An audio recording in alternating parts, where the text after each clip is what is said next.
नमस्कार दोस्तों, मैं आपके साथ अजय चौहान और आप देख रहे हैं द न्यूज इंडिया। बता दें कि दिन भर का रिव्यू इस हमारे चैनल पर छोटी से बड़ी खबर, देश दुनिया की हर खबर देखते रहिए द न्यूज इंडिया पर। कि बिल्कुल चुनाव सर पर है, तो एक ही विकल्प उपलब्ध था और वो था 1 जुलाई की क्वालिफाइंग डेट मानते हुए एक रिवीजन होना चाहिए।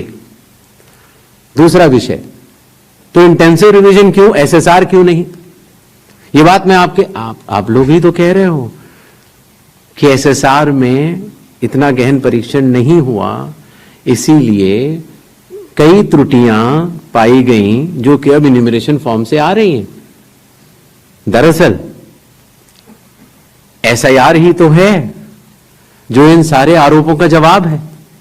अगर एसआईआर में सब लोग मिलकर, सारी राजनीतिक पार्टियां मिलकर अगर मतदाता सूची को शुद्ध बनाने के लिए, राजनीतिक उद्देश्यों से परे जाकर राष्ट्र निर्माण के लिए, राष्ट्र सेवा के लिए अगर मतदाता सूची को शुद्ध बनाने के लिए काम करना चाहें, तो आज भी बिहार में 15 दिन बाकी हैं और चुनाव आयोग उन सभी का शुक्रगुजार रहेगा जो मतदाता सूची शुद्ध करने के लिए अपना योगदान देंगे।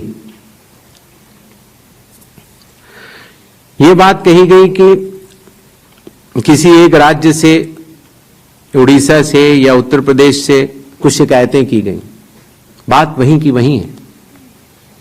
चुनाव हारने या जीतने के बाद जिस मतदाता सूची पर चुनाव हुआ उसके ऊपर बिना हलफनामा दिए, हलफनामा दिया गया ये बात ठीक नहीं है, बिना हलफनामा दिए, बिना ओथ दिए, सिर्फ एक पत्र लिखकर अगर हमारे बूथ लेवल ऑफिसर्स और एसडीएम्स और डीएम्स इनके कार्यशैली पर अगर कोई प्रश्न चिन्ह लगाता है तो ये गलत है।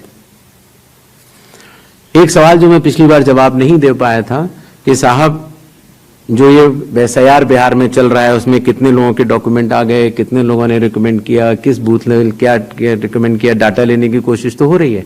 लेकिन मैंने आपको पहले बताया था कि चुनाव आयोग मल्टी लेवल कंस्ट्रक्ट से काम करता है। Booth level officer booth level पर है, जहां औसतन करीब 1000 से कम मतदाता है, 200 घर हैं।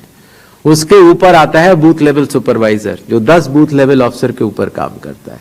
उसके ऊपर आता है एसडीएम, उसके ऊपर आता है डीएम, उसके ऊपर आता है चीफ इलेक्टोरल ऑफिसर, और मतदाता सूची का कार्य वहीं समाप्त हो जाता है। चुनाव आयोग में न तो मैं, न मेरे साथी चुनाव आयोग, न कोई चुनाव आयुक्त का अधिकारी और न आप कोई भी वोट जोड़ सकते हैं या काट सकते हैं सिवाय कानूनी प्रक्रिया का पालन किए, कोई भी।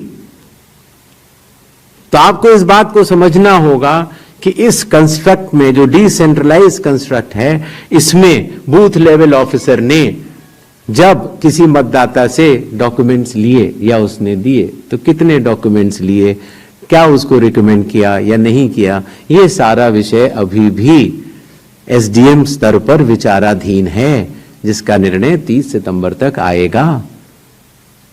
और उसके पहले इस सवाल का जवाब पूछना और बताना दोनों ही त्रुटिपूर्ण भी रहेगा और वो भी रहेगा।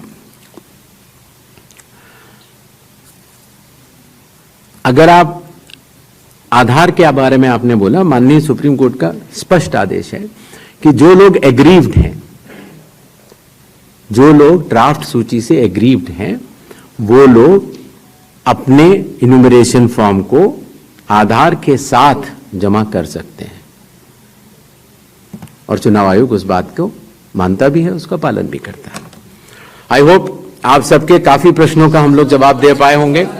जो हरियाणा में है उसका एपिक नंबर भी वही है, अर्थात एपिक नंबर 1 व्यक्ति 2।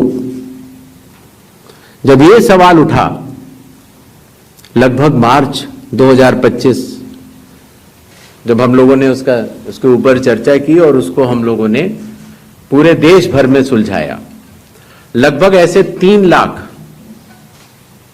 लोग मिले जिनकी एपिक संख्या 1 थी। तो उनकी एपिक संख्या बदल दी गई, जिससे एक ही एपिक से दो लोग न हो, एक ही नंबर के दो लोग ना हो।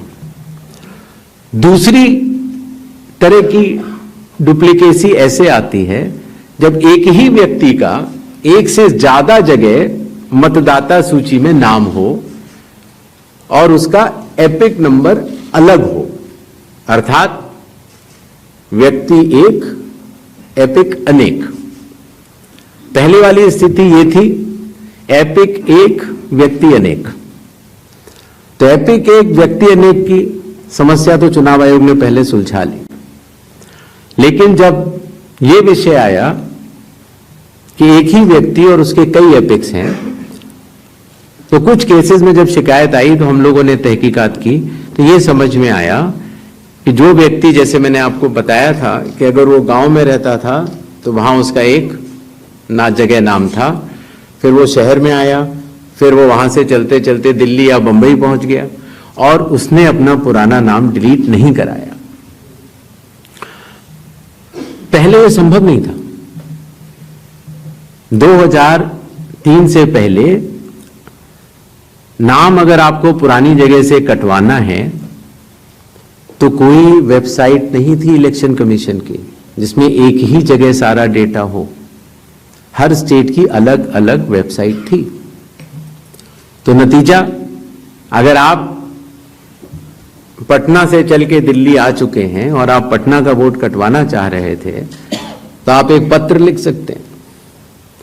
अब उस पत्र के ऊपर कार्रवाई हुई, आपने सही जगह भेजा, नहीं भेजा और आपका वहां वोट नहीं कटा, आप दिल्ली आ चुके, आपका यहां नया मतदाता सूची में नाम आ गया, आपके पास एक नया एपिक नंबर है।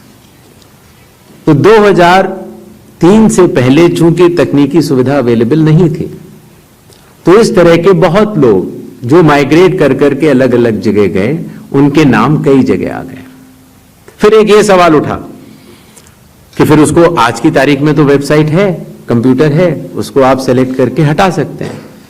लेकिन वही मैं बात आपको बताना चाह रहा था, चुनाव आयोग मतदाताओं के साथ चट्टान की तरह खड़ा होता है।